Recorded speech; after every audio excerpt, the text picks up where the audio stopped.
دین کے حصہ چینل کے ناظرین، السلام علیکم ورحمۃ اللہ وبرکاتہ۔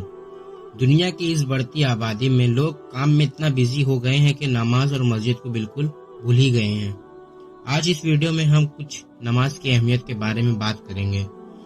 شریعت اسلامیہ میں نماز کی بہت اہمیت اور قیمت ہے، اور کیوں نہ ہو، اپنے خالق اور مالک سے قریب ہونے کا، اپنے مسائل اور حاجات کے پیش کرنے کا الگ طریقہ ہے۔ اس عمل میں بندے کے لیے اللہ تعالیٰ کے سامنے قولی، عملی، جسمانی اور روحانی بندگی کا کامل اظہار ہے۔ اسی لیے اعمال میں سب سے پہلے نماز ہی اتاری گئی۔ اس کی اہمیت تو اسی سے ظاہر ہے کہ سارے اعمال آسمان سے جبرائیل علیہ السلام وحی کے ذریعے لائے، لیکن اس عمل کو دینے کے لیے اللہ تعالیٰ نے آپ صلی اللہ علیہ وسلم کو آسمان پر بلایا، جنت اور جہنم کی سیر کرائی، تاکہ اچھے برے اعمال کا نتیجہ اپنے نگاہوں سے دیکھ لے اور نماز جیسے عمل کی قیمت بتلائے۔ پھر اس امت کو 50 وقت کی نماز کا تحفہ دیا۔ عمل اس قدر قیمتی تھا کہ اللہ کے نبی صلی اللہ علیہ وسلم اپنی اس امت کے لیے قیمتی تحفہ لے کر خوشی خوشی واپس تشریف لائے، لیکن حضرت موسیٰ علیہ السلام سے ملاقات ہو گئی۔ انہوں نے دریافت کیا کہ امت کے لیے کیا ملا۔ آپ نے فرمایا 50 وقت کی نماز۔ چونکہ موسیٰ علیہ السلام کو اپنی امت کا تجربہ تھا، اس لیے فرمایا بہت مشکل ہے کہ آپ کی امت اس کو پڑھ سکے، اس لیے آپ واپس تشریف لے جا کر کم کرائیے۔ حضور پاک صلی اللہ علیہ وسلم نے جا کر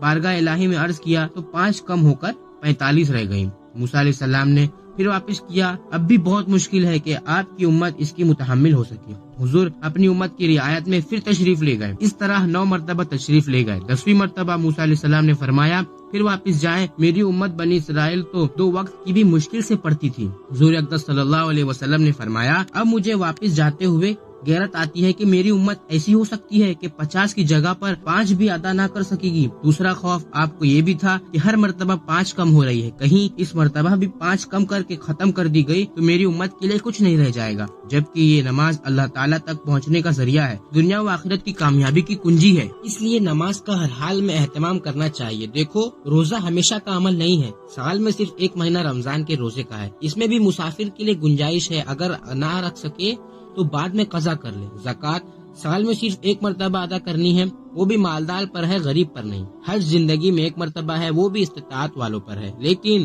نماز تو ہر زمانے میں، ہر حال میں موت تک ادا کرنی ہے۔ خوشی ہو یا غمی، بیماری ہو یا تندرستی، بچپنا ہو یا جوانی، ادھیڑ ہو یا بوڑھا، معذور ہو یا مجبور، سب کو ادا کرنی ہے۔ اسی طرح بادشاہ، فقیر، امیر، غریب، تاجر، ملازم، آقا، غلام، مرد، عورت، لڑکا یا لڑکی، ہر ایک پر دن میں 5 مرتبہ فرض ہے۔ اگر کھڑے ہو کر پڑھنے کی طاقت نہیں تو بیٹھ کر پڑھنے کا حکم ہے۔ اگر بیٹھ کر بھی پڑھنے کی ہمت نہیں تو لیٹ کر اشارے سے پڑھے۔ اگر وضو کرنا مضر ہے تو تیمم کر لے۔